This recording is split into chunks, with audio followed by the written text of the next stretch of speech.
My name is Angelique, and I've just graduated from college. I'm a newbie at my job, undergoing the standard new employee training, akin to orientation, on my day off. My best friend, whom I've known since kindergarten and all through high school, asked me about it with curiosity. Though we attended the same college, we pursued different majors. She continued on to grad school, so she's keen on my transition into working adult life. You won't believe it, I said, recounting my experience. We start with a morning run every day as part of building our stamina. Really? Everyone, she exclaimed, evidently surprised by the rigor. It seems so. It's like a first taste of the toughness of working life. Unless there's a specific reason, everyone up to their second year participates. Those with 3 years or more are exempt. But still, about half of the entire company joins in. The other half opts for activities like crosswords or brain training exercises. Whoa, interesting. I totally skipped the exercise part though, she chuckled, amused. Our company motto is also unique, I continued. It's something like always be healthy, work hard, play hard, and live a long, active life. So, for the first 30 minutes after starting work, we have time for physical and mental exercises. That is really unique, she remarked. I can interact with people from all ages and departments. It feels like an extension of a club or group in school. It's fun. I really do love the company I've joined. But don't you seem kind of tired? You're really observant, I replied, somewhat taken aback by her sharp observation. Yes, overall the atmosphere at the company is okay. But there is one, if not the only colossal obstacle, a supremely arrogant individual who stands in my way. You want to quit? She asked, concerned. Oh, I see. Just as I thought, you lack determination. I smiled, shaking my head. The woman who is my manager is complaining bitterly on a call with a part-timer who has been absent for a few days. Her loud voice, meant to be heard, seems to be filled with malice, pushing the other person into a corner. The manager, whispered as the queen of damaging sighs, has the destructive power to completely demoralize the person on the receiving end of her tirade, I explained.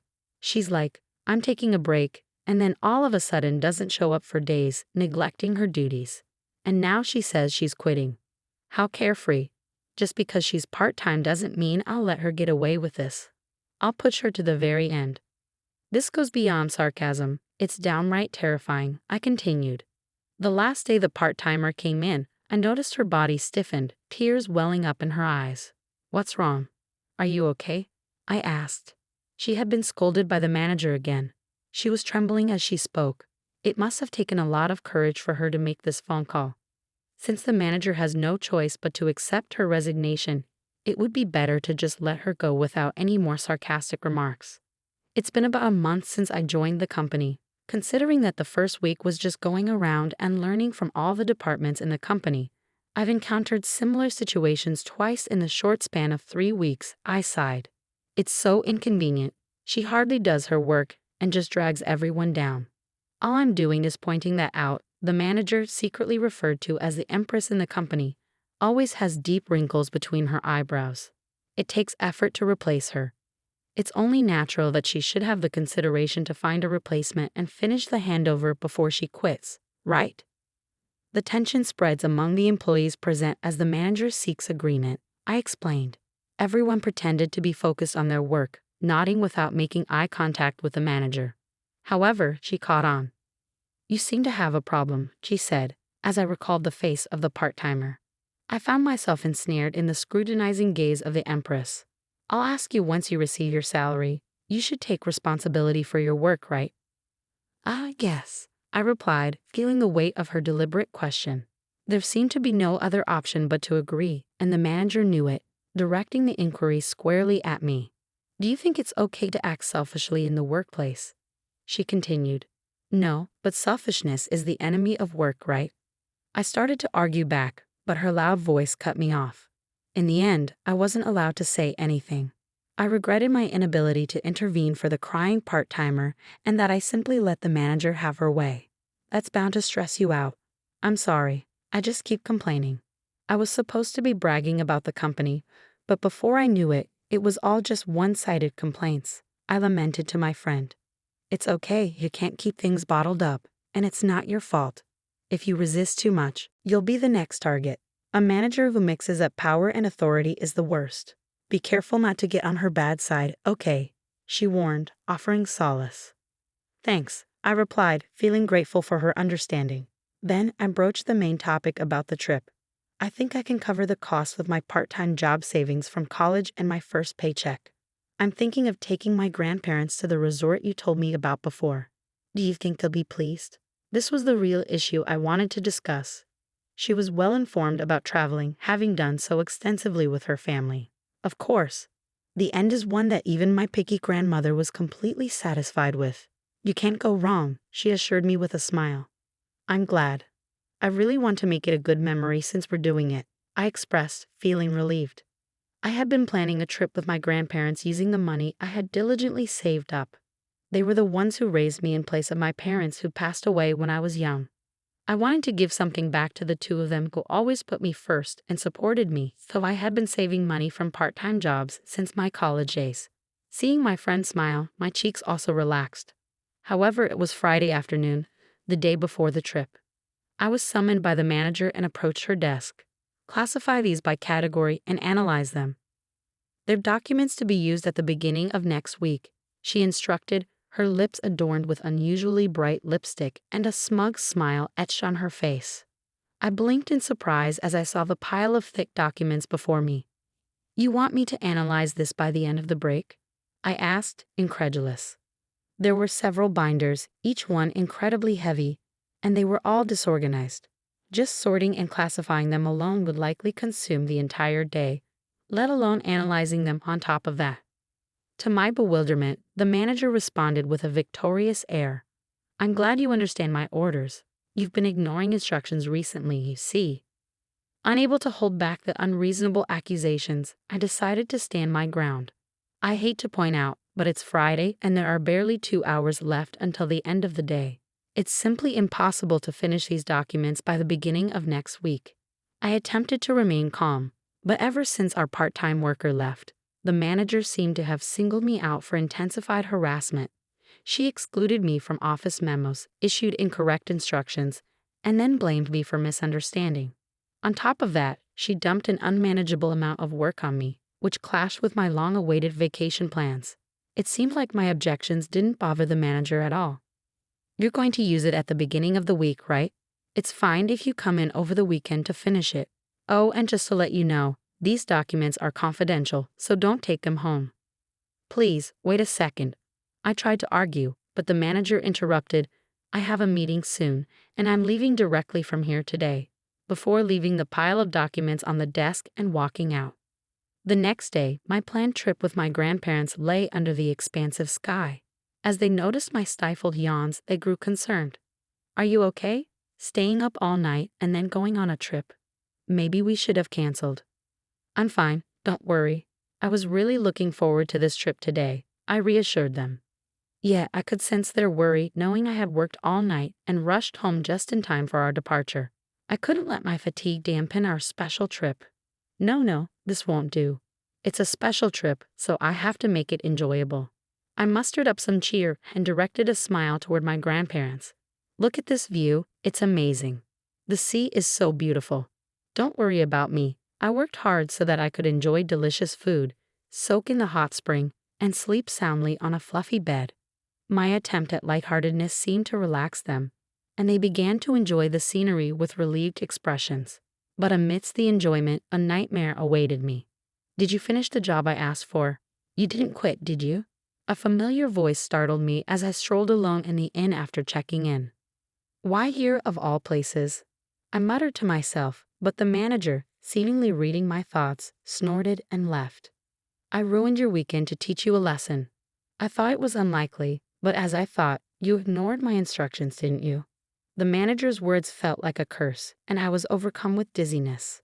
The thought of being given work to ruin my vacation filled me with anger. But how did you know about my plans? I asked, astonished. You were chattering away during break time. Where are you going? When are you going? Oh, I'm so jealous. You were so pleased being praised by everybody. It was hilarious, she replied casually, revealing her eavesdropping habits. Realizing that my innocuous chats with colleagues were being carefully listened to, I felt a chill. Besides, I'm surprised. This ain't is too good for you, she continued, her tone dripping with disdain. Excuse me? I responded, confused. You don't get it. It's an eyesore to see commoners wandering around. Look, there's a rundown inn next door that's more your style, she sneered. I don't understand what you mean. I know you find me an eyesore, but the rest is just insults and harassment, right? I retorted, feeling my anger rise. Just as my frustration reached its peak, a voice of support came from behind me. Is that what this is about? My grandparents had arrived, standing by my side. The people whom I thought were peacefully drinking tea in the room were suddenly standing behind me. Judging from their expressions, they must have overheard almost all of my conversation with the manager. This is, I began hurriedly, but my grandfather cut me off and addressed the manager. Nice to meet you. I'm Angelique's grandfather and have been her guardian for many years. Perhaps it's quicker to tell you that I'm the honorary chairman of the trading company that was discussing a deal with your company the other day. At those words, the manager's face turned pale. The honorary chairman of the industry, but your name is different from this employee's. Yes, she goes by her maternal family name. Otherwise, she would be viewed differently as a member of a famous company's founding family, right? My grandfather explained calmly. I don't want my precious granddaughter to have a tough time at the company where she works. I'm terribly sorry, I had no idea, the manager stammered, her face growing even paler. Do you think ignorance excuses rudeness? My grandfather queried. In contrast to my grandfather's calm demeanor, the manager was sweating profusely and frozen in place. I'm afraid I'll have to ask you to relay a message to your company CEO. I'm not interested in doing business with a company that has a manager like you. Well, wait a minute, please, the manager exclaimed, but my grandfather ignored her pleas.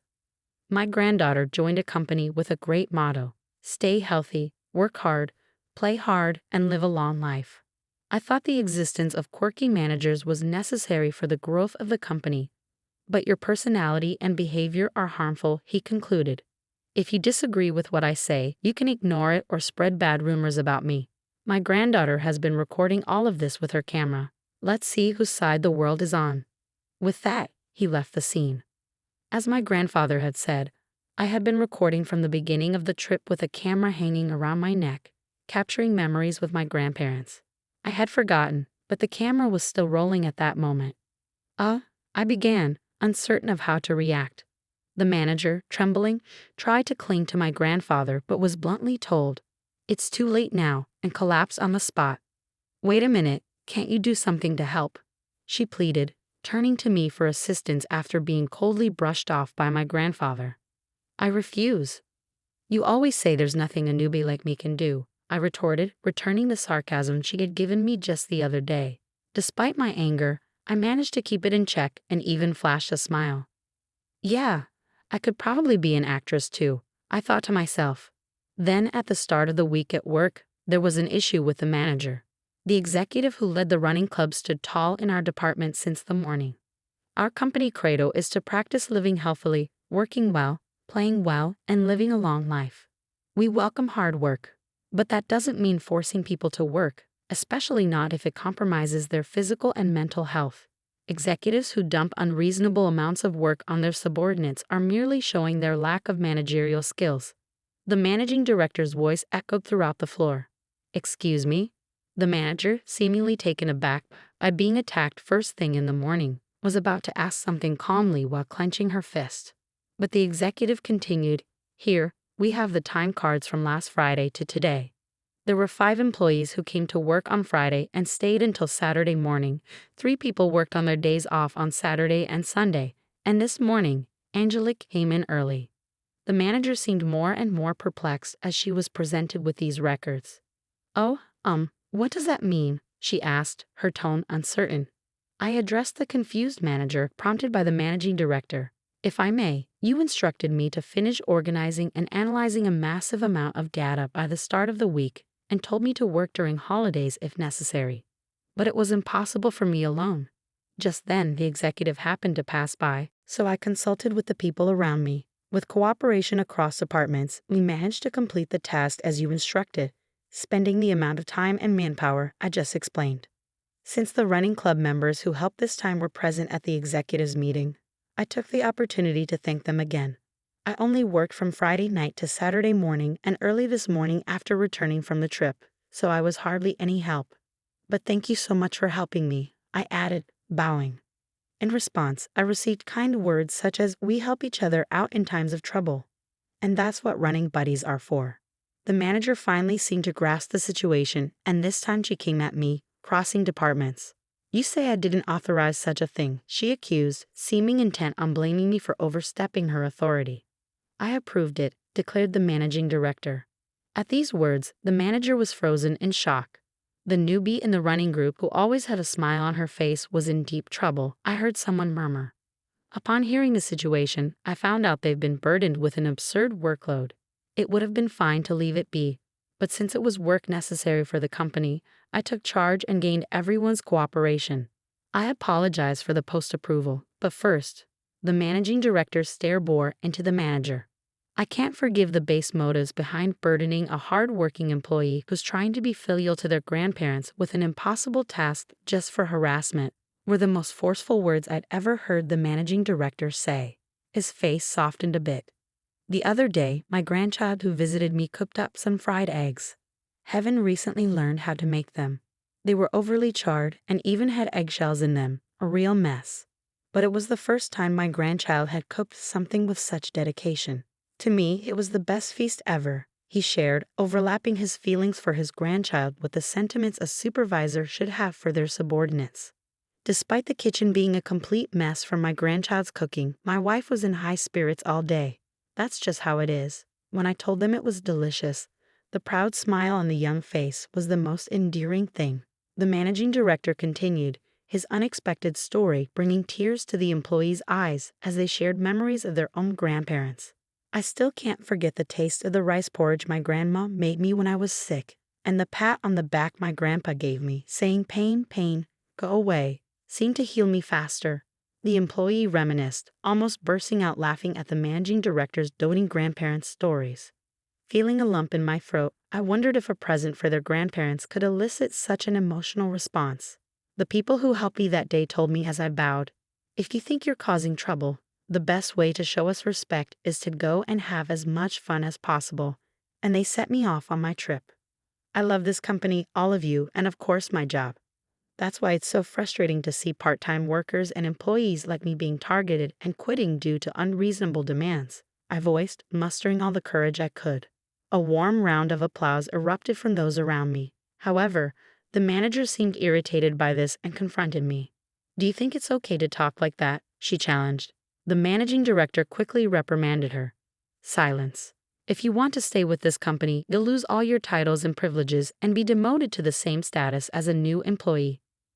Naturally, you'll be starting from today. So the employee who joined a little before you, Angelique, will be your senior. You should be careful with your words." Upon hearing that the president had also approved, the manager shook her head intensely and yelled, "No, I won't accept this." But there was no help for her. Instead, everyone's cold glares focused on her.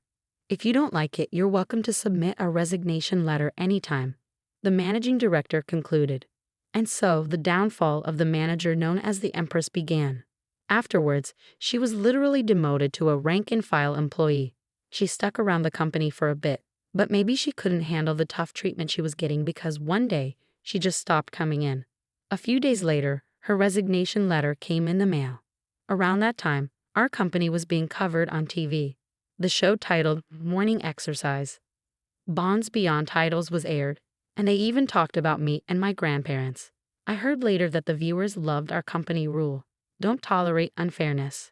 The unjust female manager remained anonymous, but the clients clearly knew who she was. Rumor is that she doesn't stand a chance of finding a job in the same industry again. Meanwhile, our company was able to do business with my grandfather's company without any problem. Working with relatives can be a bit embarrassing, but it also keeps me on my toes. Plus, I've become even more popular within the company due to my legendary showdown with the female manager. Whoa, you're so motivated. I want to work with you once I finish graduate school. My best friend recently told me. I'm hoping that'll happen too, I replied. I've started saving again because I want to travel with my grandparents without any worries this time. It'll take time since all I can do is save bit by bit, but just sit tight, Grandma and Grandpa, I'm going to continue to cherish my precious time from here on out.